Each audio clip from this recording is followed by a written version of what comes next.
Assalamualaikum warahmatullahi wabarakatuh. Perkenalkan, nama saya Halinga Meka Paramatina dari Prodi Sistem Informasi kelas 0301.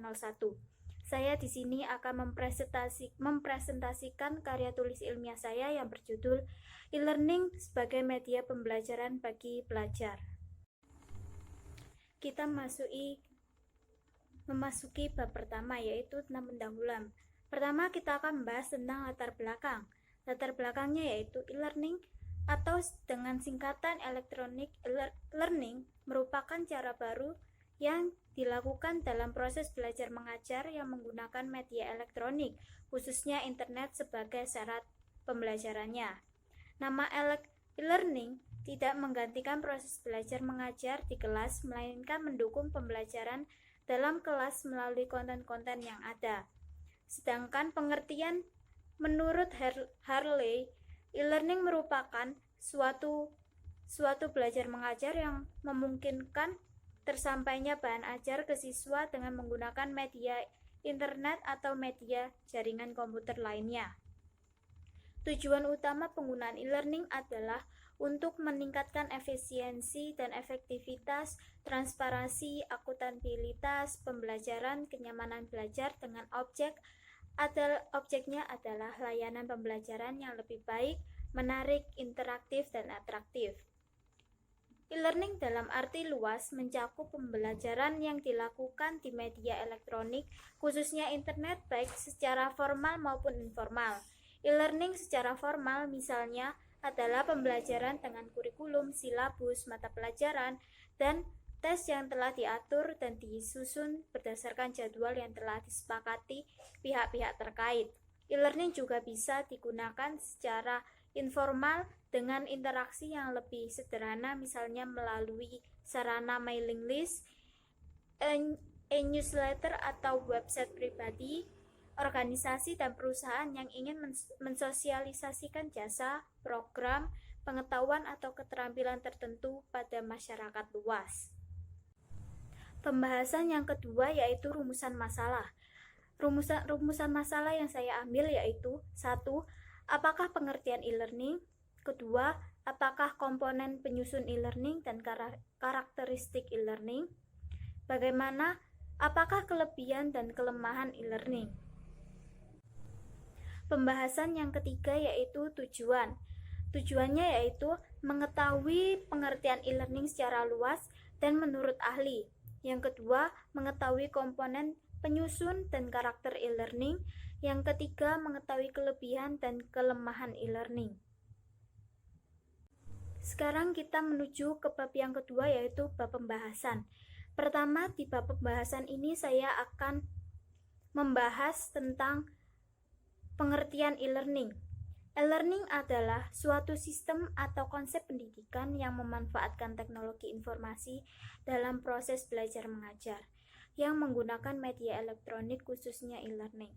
Beberapa ahli mempunyai pengertian e-learning menurut versi mereka masing-masing. Berikut pengertian e-learning menurut para ahli. Yang pertama yaitu menurut Rosenberg tahun 2001.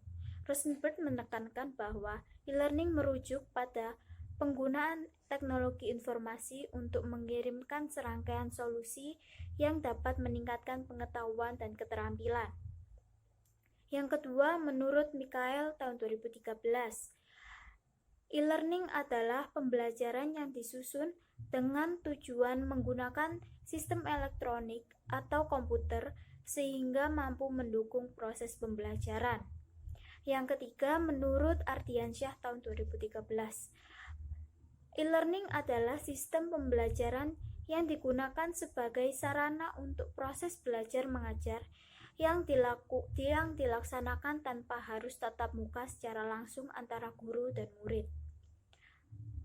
Yang keempat, yaitu menurut Jaya Kumar C.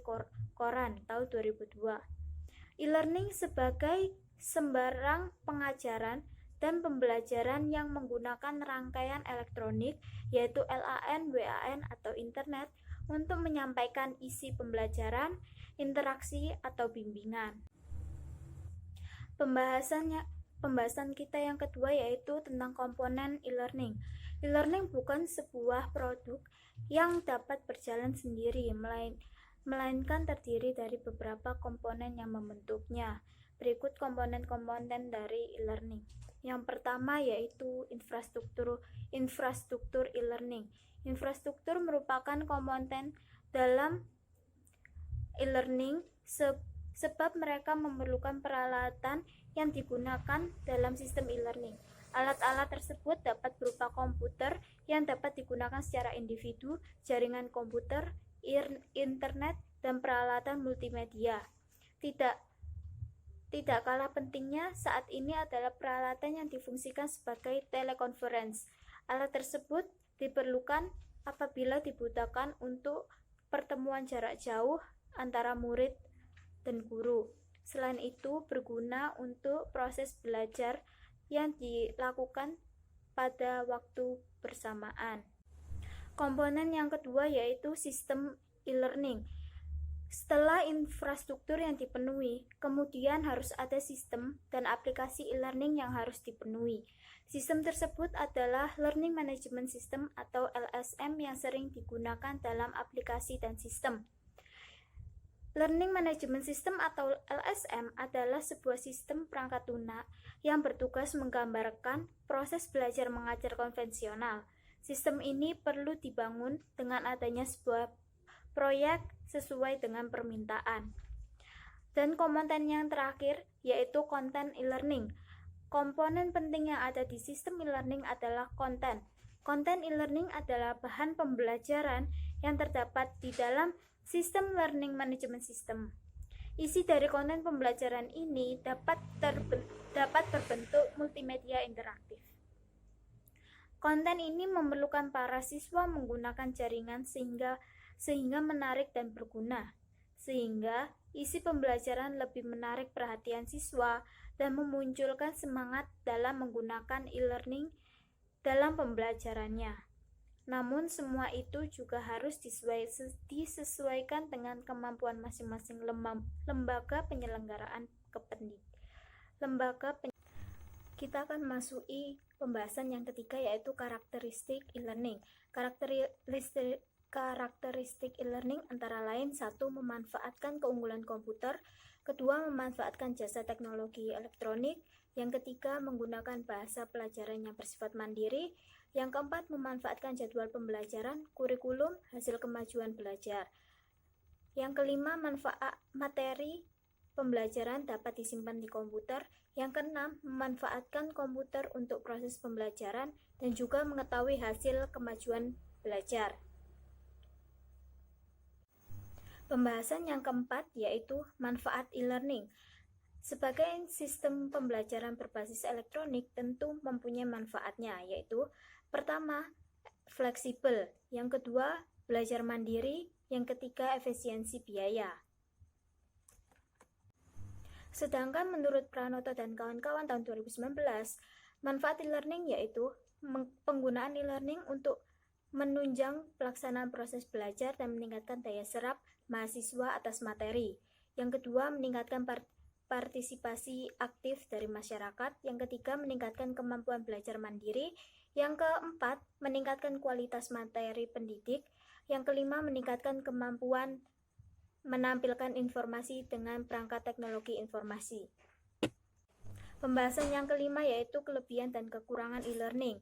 Kelebihannya yaitu lebih mudah diserap, lebih jauh efektif dalam biaya, ketiga jauh lebih ringkas, keempat tersedia dalam 24 jam kapanpun dan dimanapun. Kelemahannya yaitu tidak semua tempat tersedia fasilitas internet, proses belajar mengajar cenderung ke arah penelitian daripada pendidikan. Yang ketiga berubahnya peran pengajar dari yang konvensional menjadi kini juga dituntut mengetahui teknik pembelajaran yang menggunakan ICT. Yang keempat, kurangnya memahami bahasa komputer dalam pendidikan. Yang kelima, peserta didik bisa frustasi jika mereka tidak bisa mengakses grafik, gambar, dan video. Sekarang kita memasuki bab yang terakhir yaitu bab 3, penutupan. Kesimpulan yang dapat diambil yaitu e-learning adalah suatu sistem atau konsep pendidikan yang memanfaatkan teknologi informasi dalam proses belajar, mengajar, dan menggunakan media elektronik, khususnya internet.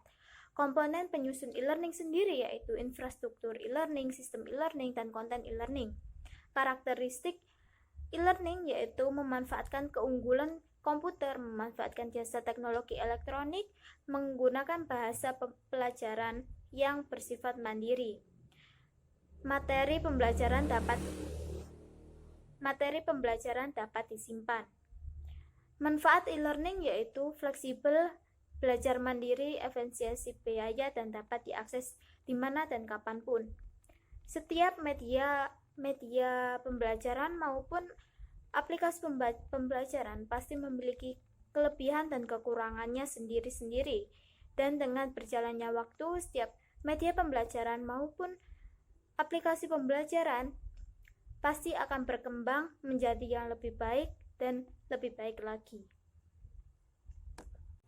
Sekian presentasi dari saya. Apabila ada salah-salah kata, saya mohon maaf. Wassalamualaikum warahmatullahi wabarakatuh.